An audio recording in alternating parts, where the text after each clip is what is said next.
Hello বন্ধুরা, সবাইকে স্বাগতম আমাদের আজকের নতুন ভিডিওতে। আপনারা অনেকেই জানেন যে কিছুদিন আগে আমাদের অ্যাকুরিয়ামের বেশিরভাগ মুলি মাছ মারা যাওয়ার পর মাত্র একটি মুলি মাছ টিকে ছিল, আর অন্যদিকে আমাদের ফিমেল গাপ্পিটি বেশ কিছু সুন্দর সুন্দর বাচ্চা দিয়েছিল। একা একা মুলি মাছটি বেশ বিষণ্ণ হয়ে পড়েছিল। তাই আজকে আমরা একটা পরীক্ষা করে দেখতে যাচ্ছি এই সাইজে বড় মুলি মাছটিকে গাপ্পির ছোট ছোট বাচ্চাগুলোর সাথে রাখলে কেমন হয়। মুলি মাছ কি বাচ্চাগুলোকে খেয়ে ফেলবে, নাকি চমৎকার বন্ধু হয়ে থাকবে?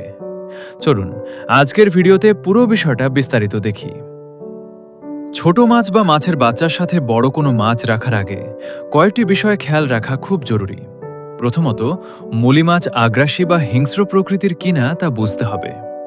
সাধারণ মুলি মাছ খুব শান্ত স্বভাবের হয়, তবে খাবার না পেলে বা স্পেস কম থাকলে ছোট বাচ্চাদের উপর হামলা করতে পারে।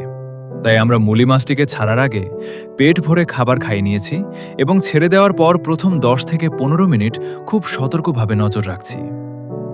যেমনটা দেখতে পাচ্ছেন, মুলি মাছটি বাচ্চাগুলোকে একদমই বিরক্ত করছে না, উল্টো বাচ্চাগুলোই কৌতূহল নিয়ে বড় মুলিটার আশেপাশে ঘুরে বেড়াচ্ছে।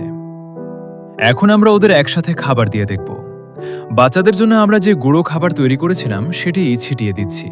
মুলি মাছটি উপর থেকে বড় দানার খাবার খাচ্ছে, আর বাচ্চারা নিচে পড়ে থাকা গুঁড়ো খাবার খাচ্ছে। এতে কোনো মারামারি বা কম্পিটিশন হচ্ছে না। একসাথে রাখার মূল সুবিধা হলো একাকী মুলি মাছটির একা থাকার মানসিক চাপ কমে গেছে, আর গাপ্পির বাচ্চাগুলো একটু বড় মাছের সাথে থাকার অভিজ্ঞতা পাচ্ছে। সতর্কতা: তবে আপনারা যদি এমন পরীক্ষা করতে চান, অবশ্যই খেয়াল রাখবেন পানির কোয়ালিটি যেন ঠিক থাকে এবং ট্যাঙ্কে লুকানোর মতো কিছু গাছপালা থাকে। আজকের এই নতুন বন্ধুত্ব আপনার কেমন লাগলো তা অবশ্যই কমেন্ট করে জানাবেন। ভিডিওটি ভালো লাগলে লাইক দিন এবং আমাদের শখের অ্যাকুরিয়াম চ্যানেলটি সাবস্ক্রাইব করে বেল আইকনটি চেপে রাখুন। দেখা হবে পরবর্তী ভিডিওতে। সবাই ভালো থাকুন।